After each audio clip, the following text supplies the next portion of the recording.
भीड़ आता नहीं, भीड़ तो खरीदा के आता है, बात बड़ी बड़ी करता है, 10 के औकात में 243 की बात करता है। चिराग पासवान कहते 243 पर लड़ेंगे, फिर पलटी मार जाते हैं। तो इनका पलटना और सलटना और फिर पलटना, कोई एमएलसी एक पद पर अपनी पार्टी को गिरवी रख दे, उसकी कोई राजनीतिक आइडियोलॉजी नहीं होती है।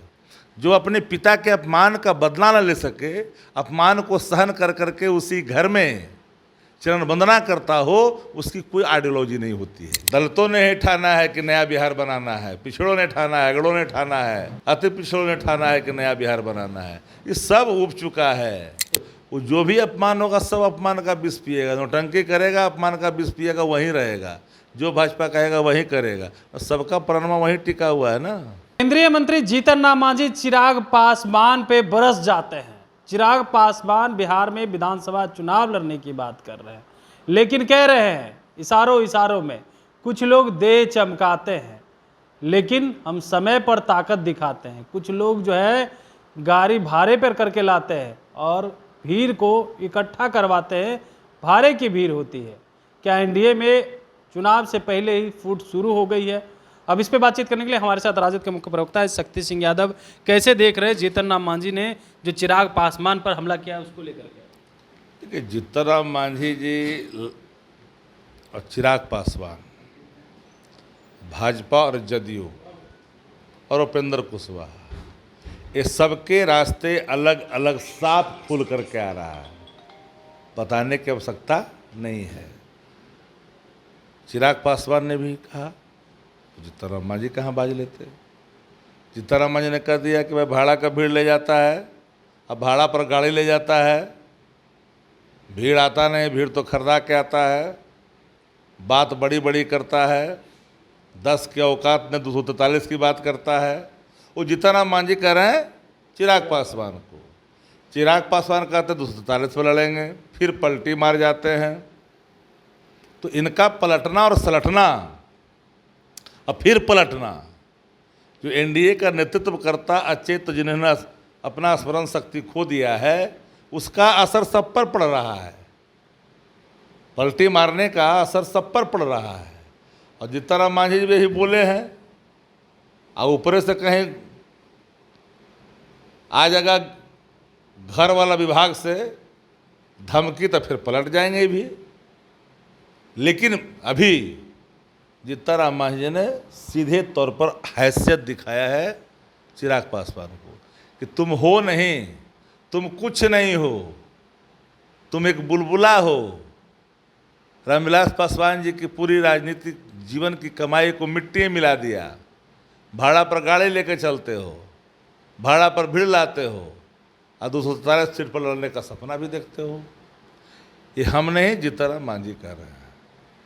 एनडीए के अंदर में अलग एक रास्ता है उपेंद्र कुशवाहा का, वो भी अलग दे रहे हैं। जिन्होंने अपनी पार्टी को ही विलय कर दिया कोई एमएलसी पद के लिए, बाद में राज्यसभा कैसे कैसे गोड़ हाथ जोड़ करके बने, फिर पटिया को सामने ला कर पार्टी को गिरवी रख के कोई एमएलसी एक पद पर अपनी पार्टी को गिरवी रख दे, उसकी कोई राजनीतिक आइडियोलॉजी नहीं होती है। जो अपने पिता के अपमान का बदला न ले सके, अपमान को सहन कर करके उसी घर में चरण वंदना करता हो, उसकी कोई आइडियोलॉजी नहीं होती है। जीतन राम मांझी कहीं 20 का दिखावेंगे, कहीं 25 का दिखावेंगे, और उसका एक के दफ़े सटक जाएंगे। जो देगा वो चुपचाप ले लेंगे। अरे एक जिला में एक क्षेत्र का वो पार्टी है, एक जिला के एक क्षेत्र का एक पार्टी है, वो उसका अपना एगो जो है एडवाइज़र है, उसमें एगो मंत्री है। तो सब 4 घर का टोला है, वो जे कहेला वही होला, वो है उनका मांझी जी का। तो मांझी जी ने तो सोचा दिया है। एक म्यान में 2 तलवार नहीं रह सकते, क्योंकि दोनों दलित के बड़े नेता है ना। दोनों दलित के बड़े नेता आप कैसे मानते हो? जनता ना तय करेगी दलित के नेता बड़ा कौन है। अब अपने स्वयंभू बोलने से क्या होगा? दलितों ने ही ठाना है कि नया बिहार बनाना है, पिछड़ों ने ठाना है, अगड़ों ने ठाना है, अति पिछड़ों ने ठाना है कि नया बिहार बनाना है। ये सब उब चुका है। तो दोनों लड़ रहे हैं तो आप लोग को तो फायदा होगा ना। तो अरे भाई, वहाँ कब मत फुटबॉल हो जाए कोई ठिकाना है? अरे 243 है, और 243 में 120 चाहते हैं जदयू के लोग, 105 चाहता है भाजपा चाहता है। तो आप समझ लीजिए कि बचता क्या है। ये लोग क्या लग रहा है भाग जाएंगे चुनाव से पहले एनडीए? इन लोग अपना जाएगा कहीं? इन लोग कहाँ जाएगा? इन लोग को जितना भी गर्दन दबावेगा वहीं रहेगा। मंत्री जो है कुटीर लघु उद्योग वाला, रेशम वाला, तो कैसे भूल जाएगा उसको? अभी गाड़ी चलती है सरपट, लग रहा है कि स्वर्ग में है। इतना जल्दी कैसे? वो जो भी अपमान होगा सब अपमान का विष पिएगा। नौटंकी करेगा, अपमान का विष पिएगा, वहीं रहेगा। जो भाजपा कहेगा वहीं करेगा। सबका प्रणमा वहीं टिका हुआ है ना। तो 20 पीते रहेंगे एकदम विष पीते रहेंगे लोग। कोई राजनीतिक हैसियत नहीं है, ना कोई आइडियोलॉजी है। विदाउट आइडियोलॉजी कोई राजनीतिक हैसियत नहीं। बिल्कुल पूरी तरह से शरणम गच्छामि।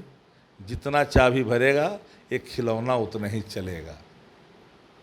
चलिए, हमारे साथ राजद के मुख्य प्रवक्ता शक्ति सिंह यादव थे। इन्होंने कहा है कि देखिए, इन लोगों को जितना चाबी भरा जाएगा उतना ही रहेंगे, अपमान सा करके भी वहीं रहेंगे। लेकिन जिस तरीके से जीतन राम मांझी चिराग पासवान को सुना रहे हैं, कह रहे हैं कि देखिए इन लोगों में अब सिर फुटबॉल कब हो जाए कहा नहीं जा सकता है। कमलेश कुमार, लाइव बिहार, पटना।